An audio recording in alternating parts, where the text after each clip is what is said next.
Welcome to today's webinar, providing vital education and support to the cancer research community during this time of unprecedented disruption.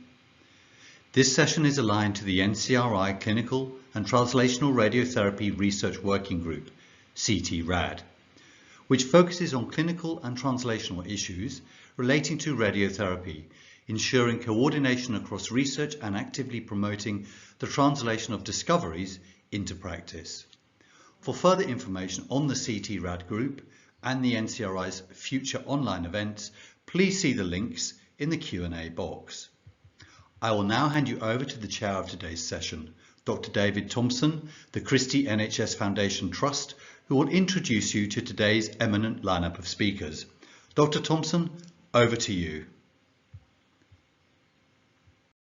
Hi, good afternoon, everyone. It's my pleasure to welcome you all to the series of lectures on less toxic treatments for cancer and the role of proton beam therapy. My name is David Thomson. I'm the Deputy Chair of the CT-RAD PPT Strategy Group, and it's my privilege to introduce Rachel Jimenez from Massachusetts General Hospital to speak to us today.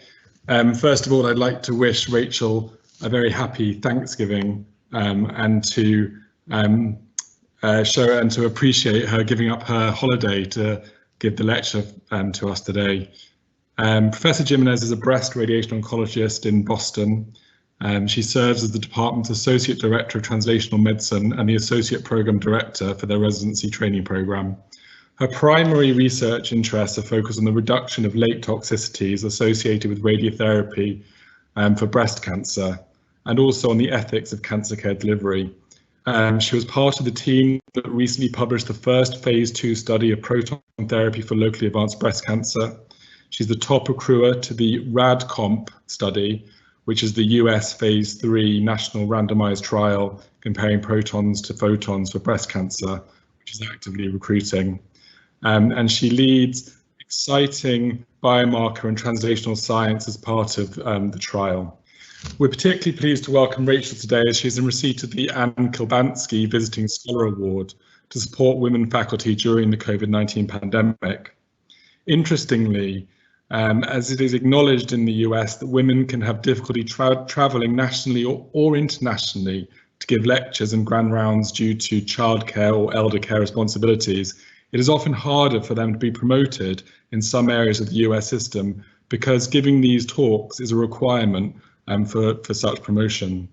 So with most lecture series currently virtual, the scholarship helps women at Mass General Hospital and it supports the most promising women scientists to secure speaking engagements without needing to travel. We also have a fantastic panel who will support the question and answer session after the talk today.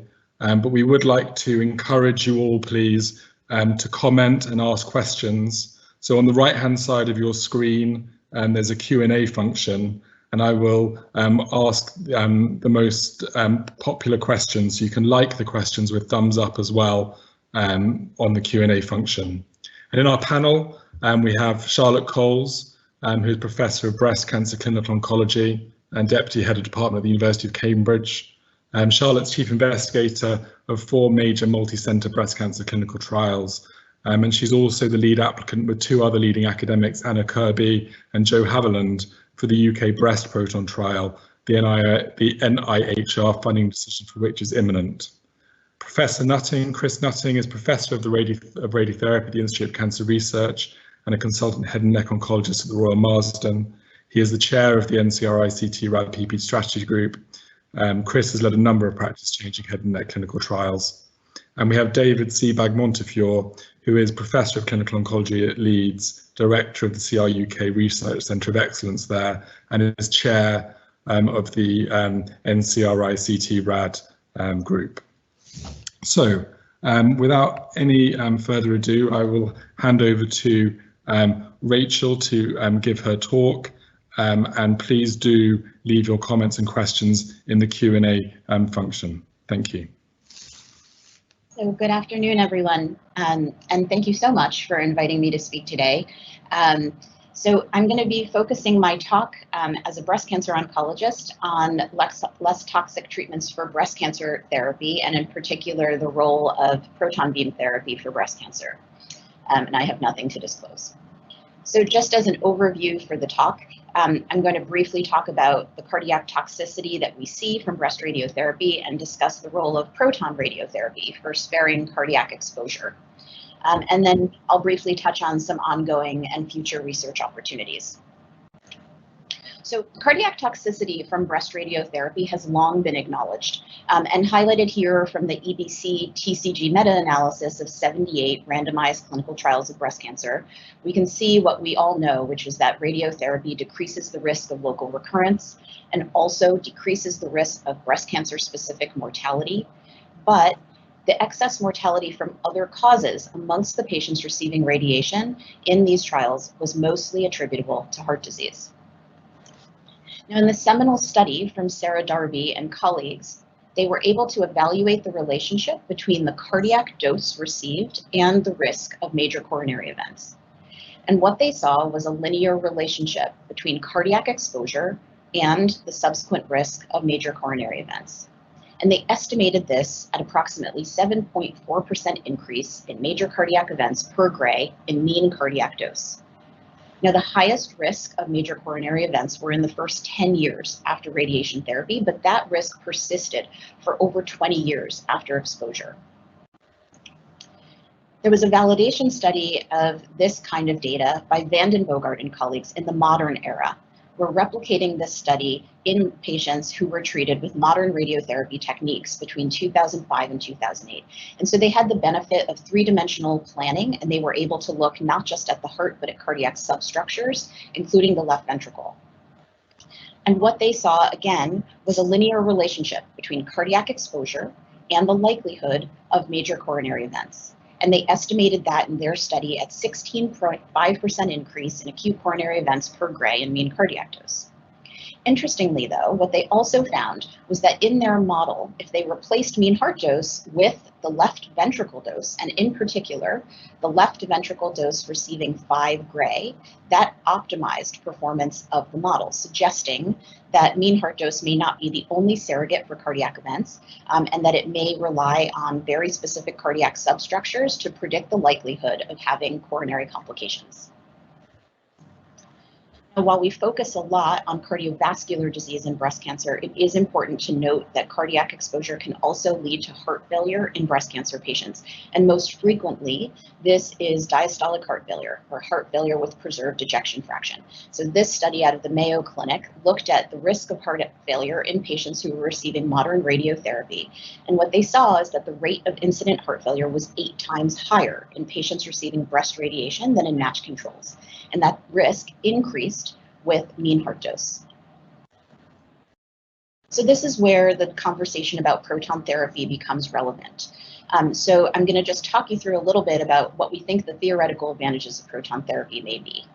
So with conventional radiation, which is highlighted in this image on the left in blue, all of the radiation entering the body is directed at the tumor, but a lot of normal tissue may receive radiation in front of and behind the beam as it's moving through the body to treat the tumor. So the area under the curve in blue refers to the area of the body that's receiving radiation. In contrast, proton beam therapy, as many of you are familiar, deposits dose very differently. So the dose for proton therapy is deposited in the form of a Bragg peak, which means it has a very sharp fall off that's distal to the beam. And we say that this reduces exit dose beyond the distal tumor edge relative to the beam approach. So we can decrease low dose radiation to normal tissue. So what you can appreciate here in this graph is that the area under the curve in red refers to the tissue that's receiving radiation from proton therapy. And so you can see that the area distal to the tumor here receives very little extra radiation dose. So sparing normal tissue distal to the tumor and to some degree proximally to the tumor may reduce normal tissue complications. Now, there are two different techniques for delivering protons, and I wanted to highlight these because they'll become relevant in our discussion. So one is an older technique. It's often called passively scattered or similarly double scattered protons. And in this technique, what happens is the proton beam with its Bragg peak is scattered over a larger area to treat the entire tumor. So it results, again, in very good distal sparing of the dose, so no exit dose, but the proximal dose can still be elevated in those patients. Now, newer techniques, often referred to as pencil beam scanning, are what most proton centers in operation use. And in this technique, there are multiple individual inhomogeneous fields that are combined and scanned over the target. And so this permits shaping of the dose both proximally before getting to the tumor and distally beyond the tumor. So this is an image of a patient of mine that was receiving proton therapy for breast cancer. And I wanted to point out just a few things for those of you that aren't familiar with proton beam planning. So you can see that there's a single field that's coming in en face to treat the patient's chest wall and some of the lymph nodes surrounding the chest wall. And these plans are very elegant looking because you can see relative preservation or sparing of radiation dose distal or behind the area that's going to be treated. So the heart and the cardiac substructures, specifically the left ventricle in green and the LAD or the left anterior descending artery in blue, are relatively spared. And then the internal mammary nodes, which I've highlighted there in pink, are treated comprehensively without resulting in more dose to the heart, which is sitting right below it. So with this kind of technique for radiation, we can deliver a 10-fold lower mean heart dose than we would with conventional radiation. So when people see plans like this, or they hear about proton therapy, they often say, why wouldn't you treat everyone with proton therapy? And there's a couple of reasons for that, but the main one is cost. Proton centers cost between $20 and $200 million US, which Google tells me is 15 to 150 million pounds sterling. And the annual operating costs of a center that have been built is somewhere between 6 and 10% of the capital facility cost, so roughly 10 million pounds sterling.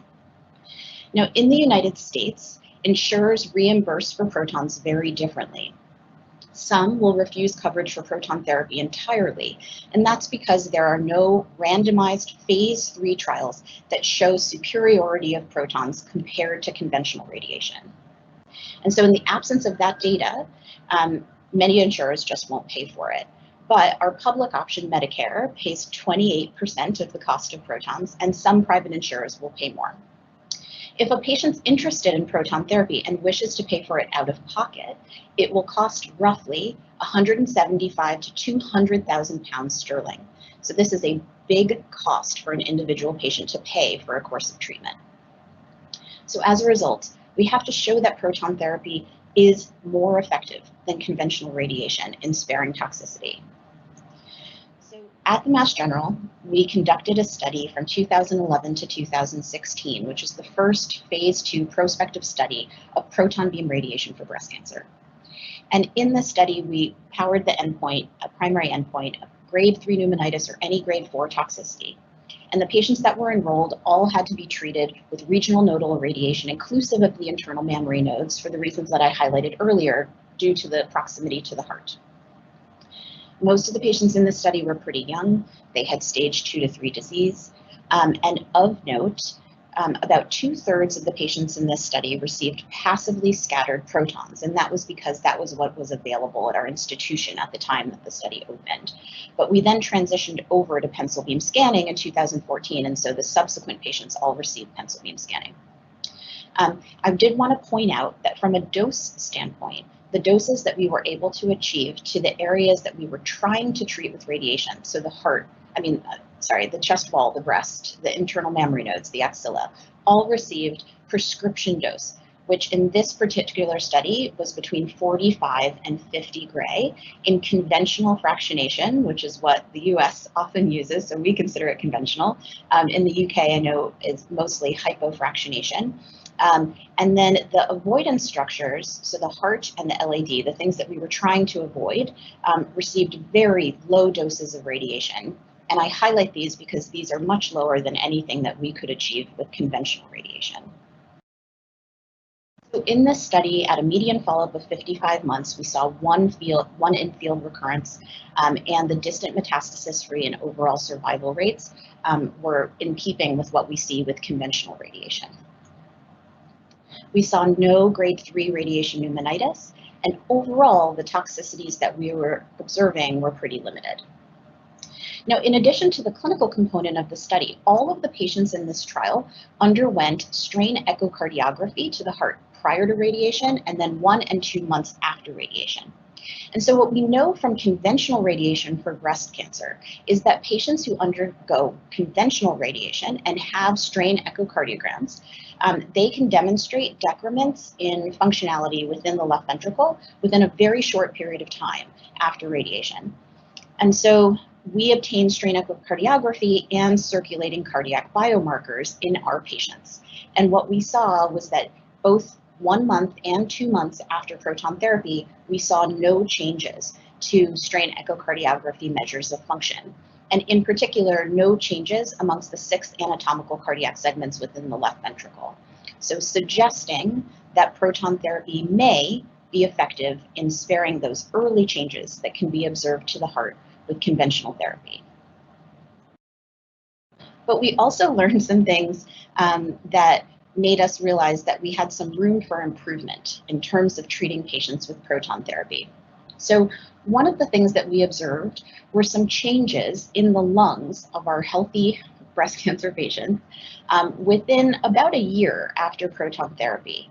And so for proton breast treatment, as I mentioned before, there's a single on-phos field that's delivered to the breast, chest wall, and regional lymph nodes. And so the distal edge of the field is typically at the lung and rib interface. And so we were seeing these changes that ranged out beyond where we would expect dose to have gone. And so we wanted to look into this a little bit further. So what you'll see in the images on the left, labeled A and C, is a patient who received conventional photon therapy. And then the images on the right, B and D, is a patient who received proton therapy. And even if you're not familiar with either of those techniques, I think you can appreciate that the density of changes that we see in the lungs is much more profound after protons.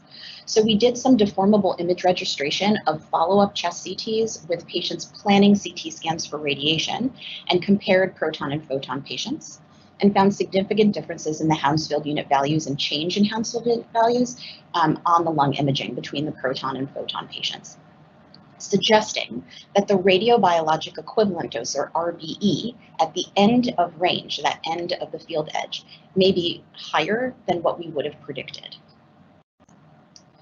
Similarly, at the end of range, where that rib-lung interface occurs, we saw a higher risk of rib fractures in patients. So we saw a 7% fracture rate in our patients compared to conventional radiation, where we'd expect a less than 1% risk of rib fracture. And so we looked at the linear energy transfer, or the energy that's deposited over a given distance at the field edge, because it can be highly variable at the end of range due to that very sharp fall off of the Bragg peak that we discussed. And what we saw is that the LET in the fractured areas was increased, suggesting end of range effects. And when we estimated the RBE at that end of range, it was approximately 1.34, which is much higher than we would have predicted. So it essentially shifted the dose response curve of fracture probability over to the right. So for us, this was pretty humbling, because the last thing that we want to do is cause more toxicity amongst patients for whom we're trying to cause less toxicity. And so these end of range issues have become something that we've paid a lot of attention to. At our facility, the treatment machines and our capabilities are a little bit less robust than newer proton centers. So we have to work on this a little bit more slowly at our center than what's available at other centers. So newer centers with pencil beam scanning actually can incorporate LET into their dosimetric planning process. And so this allows us to look at the plan in advance, see areas that are high LET areas, and see where they're located. And if they're located in a rib or in another structure of concern, they can adjust the plan accordingly as a way to try to reduce toxicity. Another issue that we came across in treating these patients was related to skin dose. And so this can have an impact on breast reconstruction. So in the patients in this study, 53 of them had mastectomy and breast reconstruction with proton therapy. And what we observed was a roughly 30% risk of complications after radiation. So this is in keeping with the existing literature for conventional radiation, but it is a touch higher. So we didn't see statistically significant differences when comparing with our photon cohort, but it does give us a little bit of pause because it does seem just a little bit higher than we might expect. So our colleagues at the Mayo Clinic actually looked at their own cohort of patients receiving immediate breast reconstruction and pencil beam scanning. And so they used what we consider to be conventional fractionation, or 50 gray and 25 fractions, but they also used hypofractionation for a cohort of those patients. And what they found, interestingly, was that the hypofractionated cohort was associated with a higher risk of reconstructive failure. And so I think that this is very hypothesis generating, but again, it's a small number of patients, so it's hard to extrapolate what to take away from this. And so I think that there's a really important opportunity within proton therapy for breast cancer to incorporate the use of hypofractionation. And so I understand that Dr. Cole and Dr. Kirby and Dr. Haviland's proposal, the Parable study, is going to be looking at hypofractionated proton therapy for patients with breast cancer. And I think we have very little data in this domain, and it would be highly important to get this information, particularly for cardiac toxicity, as well as for some of these other side effects that we're looking at, like skin dose and breast reconstruction. And so I hope that their application is viewed favorably. Now, a little bit more about skin dose. We did not see a statistically significant difference between passively scattered protons and pencil beam scanning in our patients who are receiving proton therapy. However, what you can see just by observing the crude rates of acute toxicity is that the passively scattered proton patients trended towards higher rates of acute toxicity. And in fact, at 1 year follow-up, we had a 16% rate of grade 1 telangiectasias, and this is a patient that was treated on our study. And all of the patients with telangiectasias were treated with passively scattered protons. So this is not a surprise to us because we know that that technique would lead to a higher skin dose, but it does highlight the need for optimizing what the appropriate skin dose should be for this patient. And so amongst this patient population, we're giving a lot of thought to what the appropriate skin dose should be for tumor control without leading to toxicity. And so I think that there's a lot of opportunity to learn more here, particularly in the hypofractionated setting. So one question that I do receive a lot is whether patients who receive proton therapy also undergo deep inspiration breath hold. And deep inspiration breath hold, for those of you that aren't familiar, is a very common technique that's used with conventional radiation to try to spare the heart. So patients hold their breath and their heart is displaced, and that allows us to spare cardiac exposure. But we don't routinely offer it for our patients with proton therapy because we have looked at the planning in patients who were planned multiple different ways, both with free breathing and deep inspiration breath hold with PBS, and we don't see a significant benefit to the cardiac pulmonary structures using PBS with breath hold. So this is not something we routinely offer patients. And then finally, just a point about other benefits of proton therapy in this population. So while we focused on cardiac sparing, there is a potential benefit for sparing second cancers. So what we did is we modeled a lifetime attributable risk of secondary malignancies that compared 3 different techniques for patients receiving comprehensive nodal irradiation for breast cancer.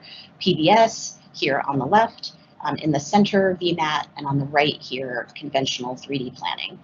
And what we saw is that the lifetime attributable risk for a patient that reaches age 70 after breast radiation of developing either an ipsilateral or contralateral lung cancer was lowest with PBS, and that the risk of contralateral breast cancer or thyroid cancer negligible with PBS. Interestingly, the risk of esophageal cancer is modeled to be slightly higher with PBS or VMAT techniques compared to 3D. And this really has to do with what we're treating. So as our capabilities have improved to more adequately treat the supraclavicular fossa, it means that more of the esophagus is exposed to radiation. And so this really is something to consider as you're developing a breast radiotherapy program about what the risk-benefit ratio may be in adequately covering the supraclavicular fossa, knowing that there may be an increased risk of esophageal cancer in that population. So just a note on ongoing research. So as you heard from David, the US has a national randomized trial comparing protons to photons for patients with breast cancer. And this study is looking at the 10-year risk of major cardiac events.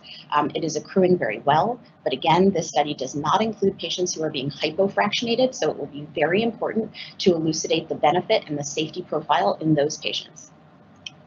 And then in addition, at Mass General, all of our patients who are enrolled in RADCOMP have the opportunity to enroll in a surrogate study looking at cardiac endpoints, including strain echocardiogram and cardiac biomarkers. And there are also some secondary endpoints similar to some of the concepts that we've already touched on. So in conclusion, radiation-induced cardiac toxicity persists in the modern era despite technical advances in conventional radiation delivery. Proton therapy has the potential to mitigate some of these risks, but due to a lack of data for protons, as well as the delayed presentation of cardiac toxicity, there is a need for more randomized clinical trials leveraging surrogate endpoints to elucidate the benefits of proton therapy and to better serve our patients. Thank you, Rachel. That was a fascinating talk, and you can tell how involved everyone was in listening with the number of comments in the Q&A. Perhaps what we'll do is we'll go to our panel first for some initial thoughts and questions, and then while the panel is answering questions, people can also add to the Q&A, and then we'll address them as well. We might chop and change a bit. Chris, do you have any reflections or questions for Rachel? Yeah, it was a fantastic talk, Rachel. I really enjoyed that. Of course, in the US, you're following the randomized trial route, and we're really in the UK sort of forced down that because of the way our health service works. But what lessons have you learned in terms of randomizing women in your RADCOMP study? That's a great question. So as you can probably tell, proton therapy can look very appealing to patients. And so when we talk to them about randomization, I think a lot of it is about managing expectations and ensuring that patients understand that the commitment that they're making to a randomized trial means that they have a 50% likelihood of receiving the standard of care. And so a lot of it, I think, is just an expectation setting with patients so that when they make a commitment to the trial, they know that whatever arm they're in, they're going to receive the best radiation therapy plan that their doctor can deliver, regardless of technique. And I think that often is the sticking point for patients is just their concerns about conventional radiation. And so I think it relies on the provider to have equipoise and to convey that equipoise to the patient. What kind of proportion? I mean, in the UK, we see maybe up to as many as 80% of patients who are approached for RCTs are happy to go in. What kind of proportion are you seeing? Yeah, so in the US, the enrollment to randomized clinical trials overall is very low. It's something on the order of about 5% of our patients with cancer who enroll in clinical trials.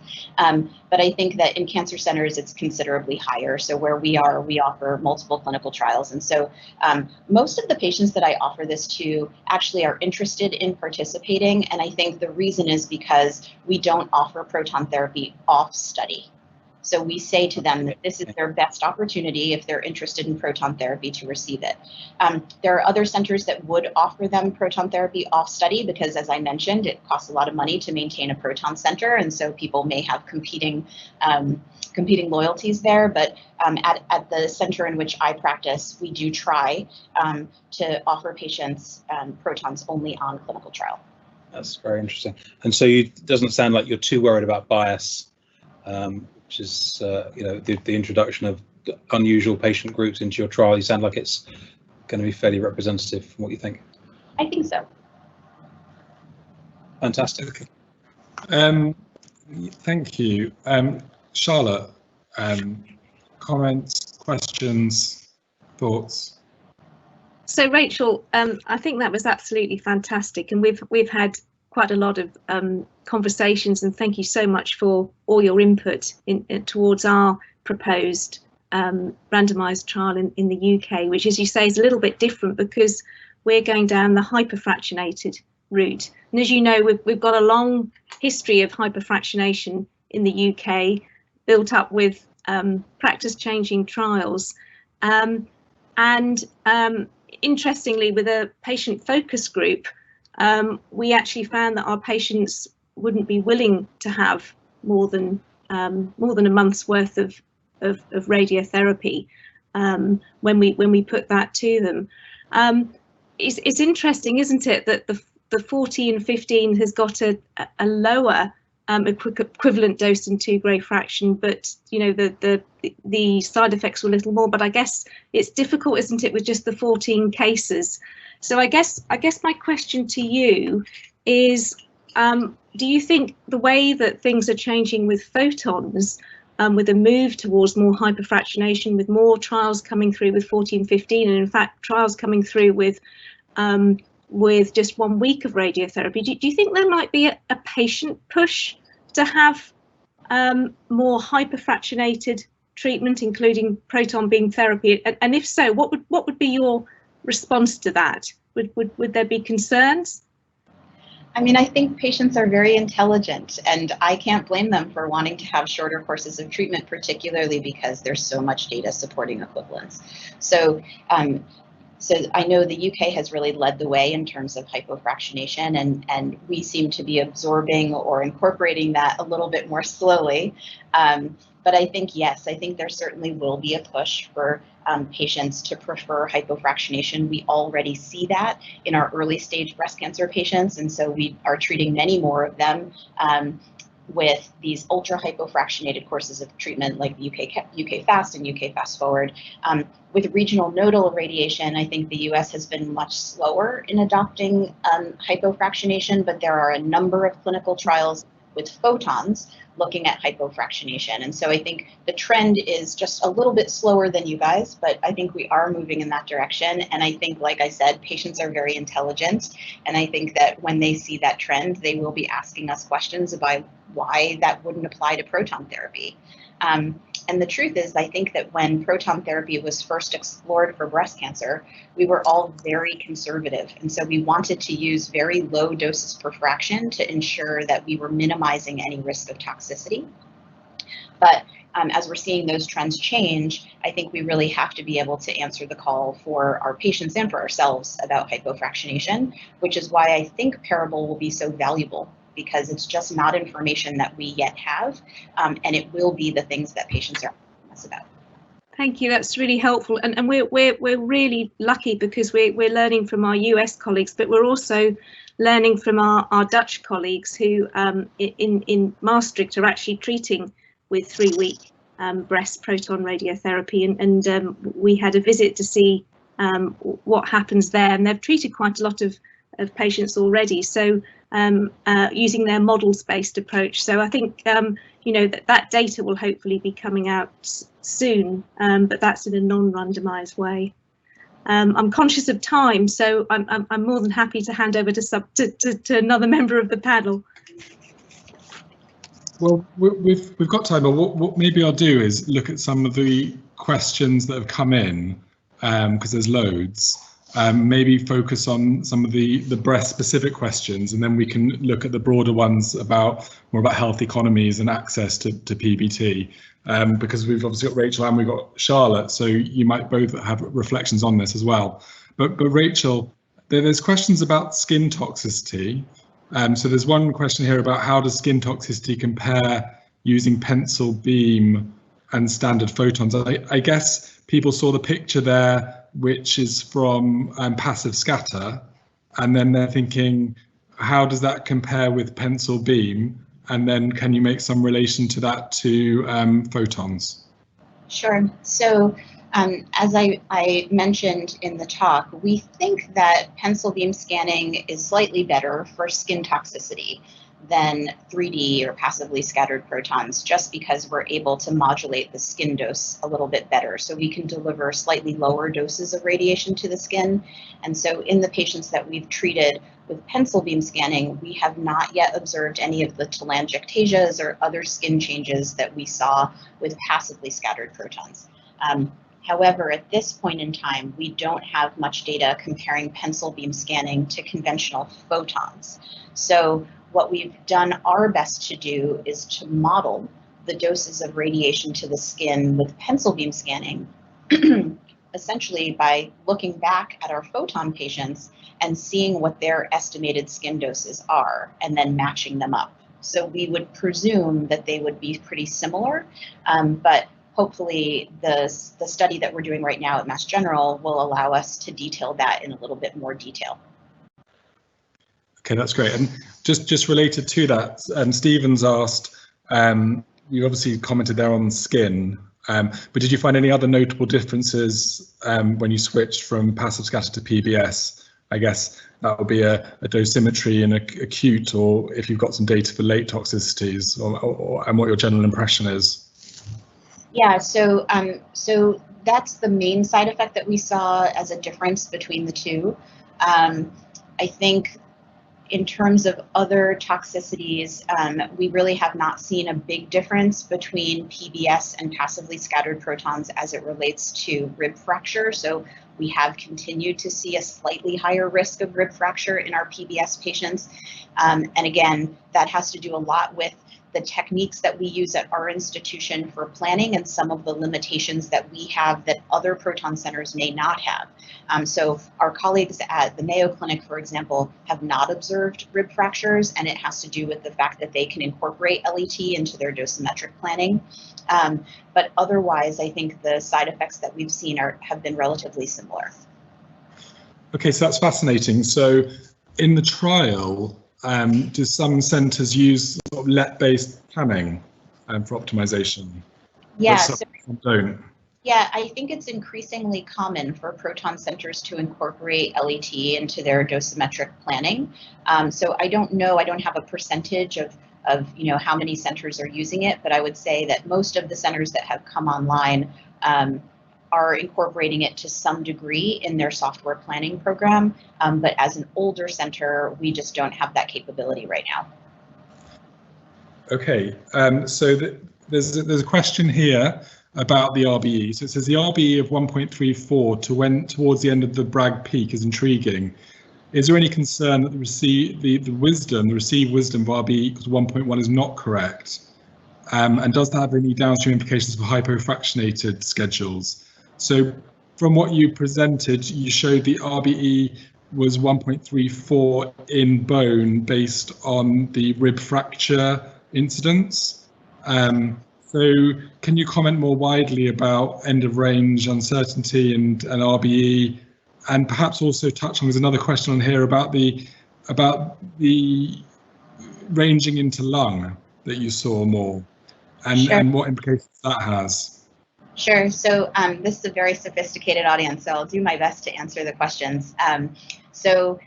We do know, I think we feel relatively comfortable in saying that RBE is more uncertain and more unpredictable at the end of range, and we do know that it can vary, and that RBE is higher in that higher LET area.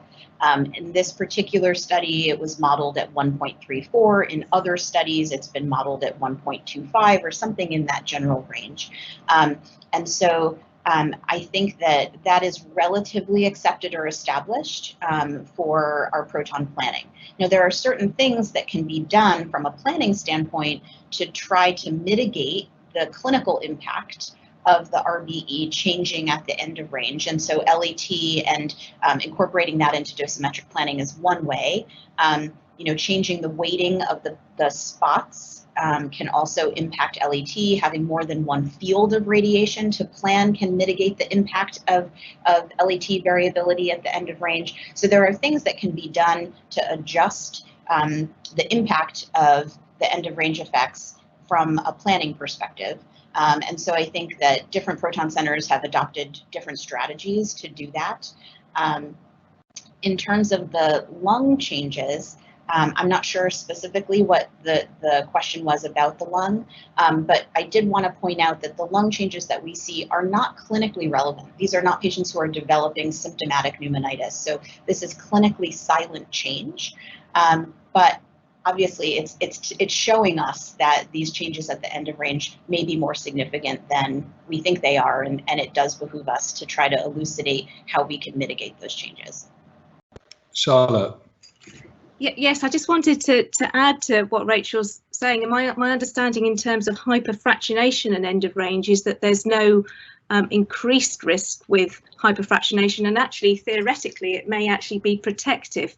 And one of the reasons why we got in touch with Rachel and colleagues was the paper that they produced with Tracy Underwood, who's now in the UK, looking at the changes in the lung. And if we are successful with our study, we have an embedded mechanistic study, which is led by Anna Kirby and colleagues, including Tracy, which will be looking prospectively at using the planning scan and then a second scan 2 years later to look for any lung changes so that we can measure them and see whether we can actually look at these end of ranges effects and see which type of model is most predictive. So this is something that we're incredibly grateful for Rachel and colleagues that we're working on, and hopefully that will be something that we can share going forward, not just for breast proton beam therapy,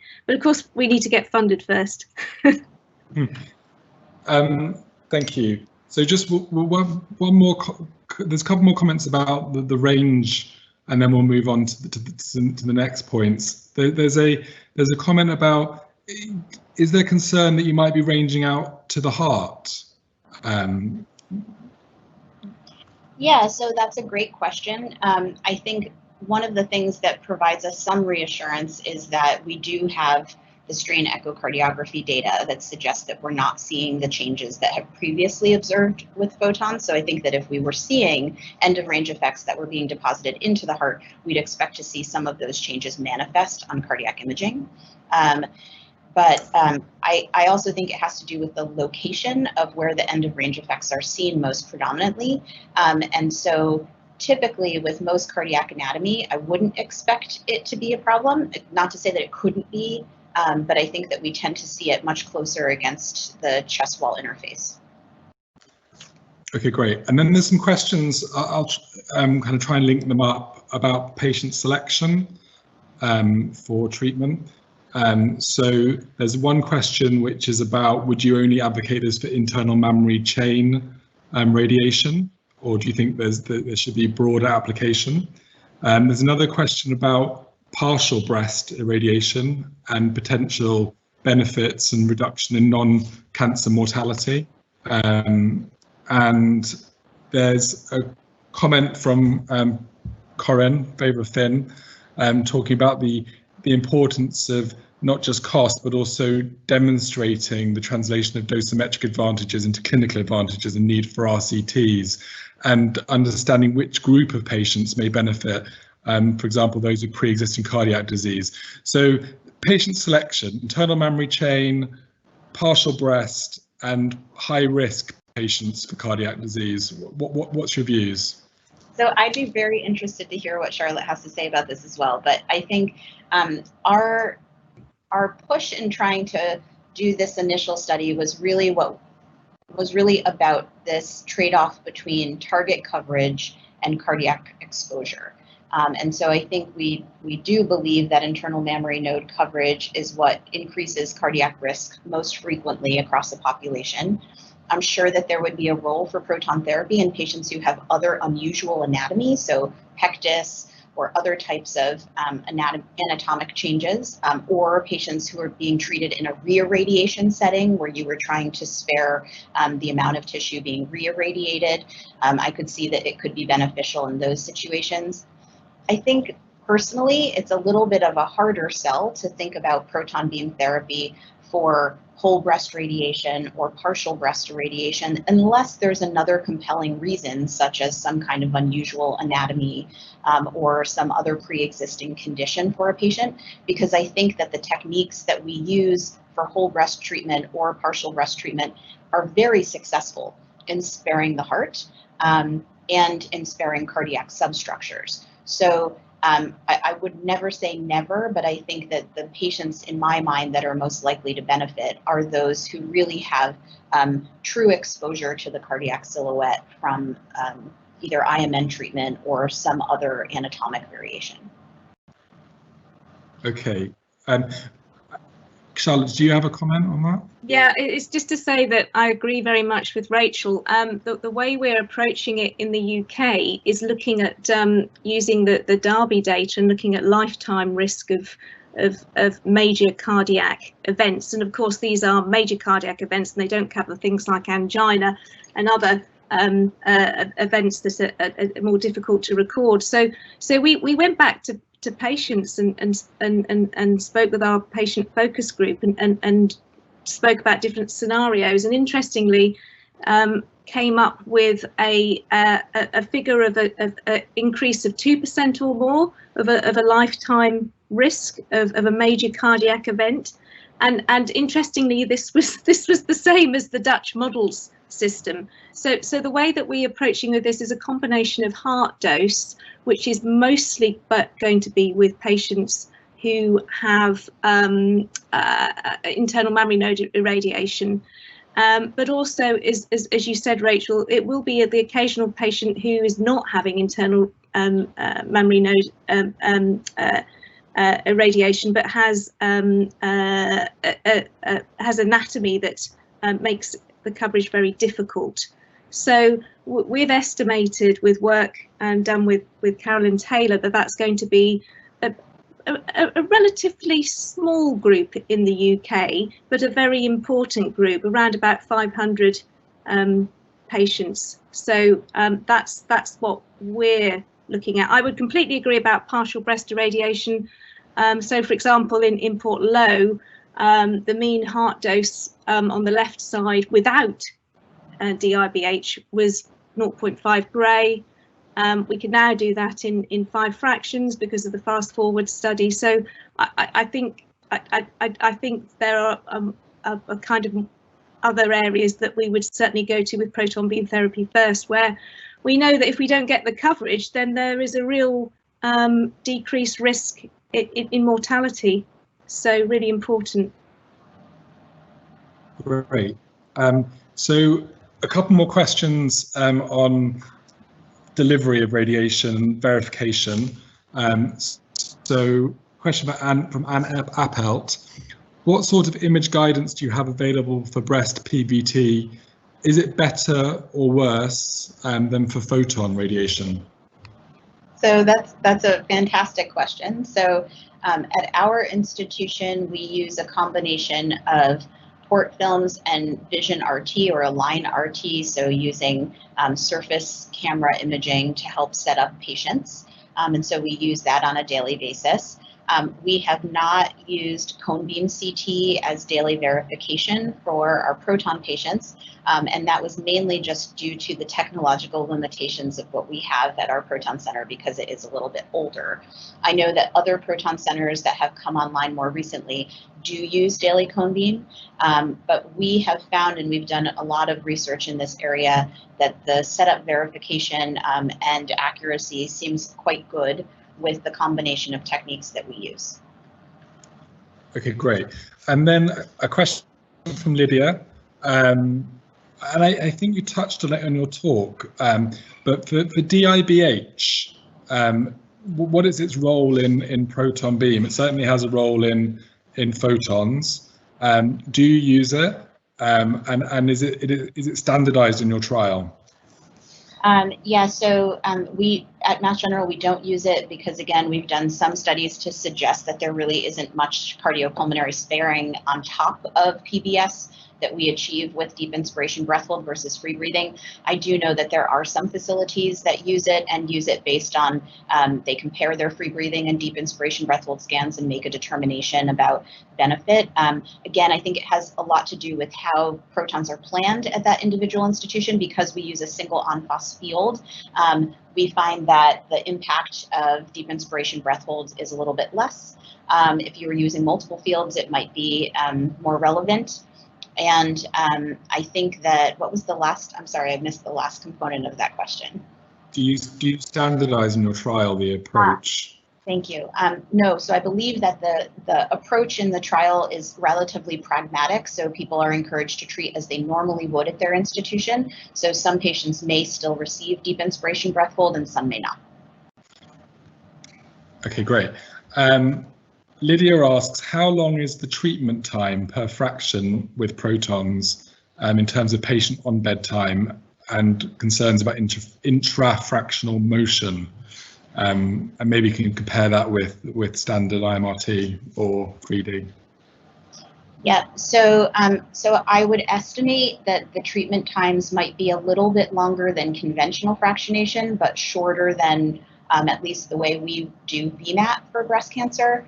Just because with VMAT we have to do cone beam and place bolus, and so there's more time on the machine for those patients. But I would not say that it's dramatically different than what we do for conventional 3D planning. Okay, so here's a nice one for you. Have you considered evaluating hypofractionation with applications of ultra high dose flash radiotherapy, proton therapy?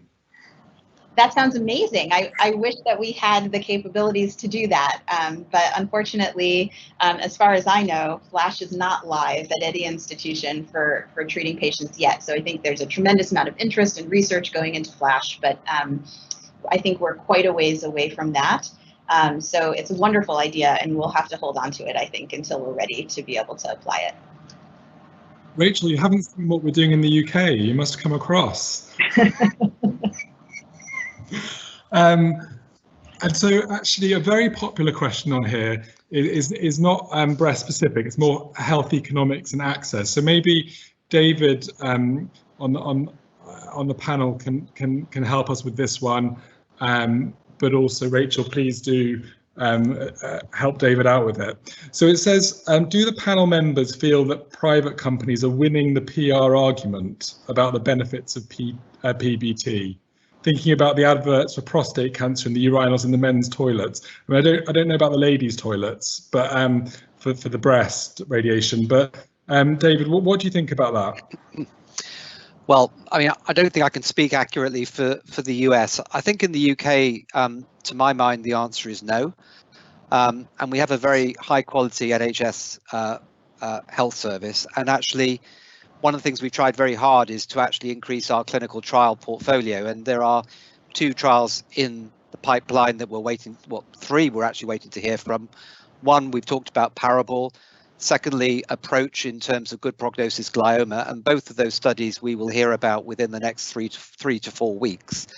And also a preoperative esophageal study, which we'll hear about early next year. The UK population are very supportive of randomized trials in radiotherapy, and I think it's one of the credits to the whole CT-RAD community that we've actually managed to make that succeed. I'd be interested in Rachel's comments. I also have a question I'd like to ask about the trial after that, but most importantly, Rachel, I mean, what's your feeling about the commercial side of things in the US? Yeah, I mean, I think it's been an interesting decade in the sense that we've seen many proton centers open and some close within the past 10 years because they are so expensive to operate and maintain. And so I think that there's been a little bit of a push-pull with the general population in the sense that for a while, I think patients were certainly swayed by proponents of proton therapy. And now I think things are maybe slightly more cautious as we realize that proton centers actually have to show a benefit to proton therapy in order to maintain their revenue stream. So it's still complicated, but I think there will always be patients that feel that they already know that proton therapy is superior and that's what they want. And I think we see that more in the prostate cancer group, just because it's been a group that's been advertised to a little bit longer. But in other patient populations, I would say I don't know that they're really winning the war quite yet. And I think my hope is that we'll be able to adequately accrue to more of these randomized clinical trials so that we actually can elucidate whether there are benefits. Okay, great. And David, you haven't had a chance yet to ask questions because you go to the Q&A, but please. Sure. Just to add one comment to Rachel's, I think if we think about the situation we're in today and the impact of the COVID pandemic and what we're beginning to see about the impact, the financial impact that's going to have for perhaps the next 1 to 2 decades, then actually I think it's inevitable that the actual requirement to demonstrate clinical benefit is even greater than it was before the COVID pandemic. It also has implications around some of the hyperfractionation discussion we're having, I think, as well. But it leads me on to the question about the trial. And I think one of the aspects to this with radiotherapy is the quality of standard photon therapy has improved over time and continues to do so. Cardiac events take a long time before their full impact has been expressed. So inevitably there's a trial where the expected advantage gained by protons on applied to the event rate that you're going to see with an improving standard therapy, to my mind raises the question, if you're recruiting 70% of the patients already, are there any plans to actually potentially increase that sample size? Do you think that's an appropriate thing to consider to ensure that the opportunity to detect a clinically meaningful difference is fully realized? Because one worries that actually if the event rate is lower than at the time of the design, the opportunity to demonstrate the clinical benefit may not always be realized. I just wondered what your thoughts might be on that. Yeah, I think that's a great question, David. So I am, for full disclosure, not the person that makes those important decisions about the study. I know that the study had previously been, I think they had scoped out the study to actually include more patients. And so this lower number was really, I think, in an effort to accrue in a timely fashion. So I'd be surprised if the numbers were changed again, particularly because of the challenges we have with clinical trial enrollment and COVID. That being said, I think your point is an excellent one, which is that 10-year risk of cardiac events might not be long enough. We might have to wait longer to actually see the events. And there are studies that suggest, 15 or 20 years might be the right number. And so looking at 10 years, we may not be powered with sufficient number of events to show a difference. And so my guess would be that they might put their money on extending follow-up in the patient population to see if they see a difference at 15 years. Thank you. That makes a lot of sense. The final aspect for me is actually an observation, a comment really. When Parable was in development, I very much remember our discussions, and one of them was actually to derive pilot data for short-term endpoints as well as long-term endpoints. And actually, the feeling was that actually if we waited for some of that pilot data, we'd be waiting too long to run the trial. And what I was particularly interested in, and something I think we should consider doing more of, is what you described, which is actually doing sub-studies of the clinical trial patients to derive additional translational richness. And I think that's something we don't do enough of. And I really like that model. I suppose one of the questions is, and I don't know if you're in a position to answer at this stage, is are you able to report the results of the trial patients from your sub-study before the main trial reports? Yeah, so I think the agreement that we made when we opened the sub-study was that we would not publish anything until the trial had accrued, because we didn't want to unfairly bias anyone with preliminary data that might not actually be predictive of the final primary endpoint. So I suspect that what will happen is our study, as well as any other studies that are sub-studies of the RADCOM trial, will likely wait until the main study has accrued and then publish whatever data exists. Thanks very much. Okay, well, the questions are still coming in, but we do need to draw it to an end. And it's for me to say thank you to the panelists, and thank you to you, Rachel, for a superb talk and a really stimulating panel discussion and Q&A. And obviously, and should not be forgotten, happy Thanksgiving and safe journey home, and enjoy your turkey dinner with your family. Thank you so much for the chance to have an opportunity to talk with all of you today. I really appreciate it. Thank you. Thank you.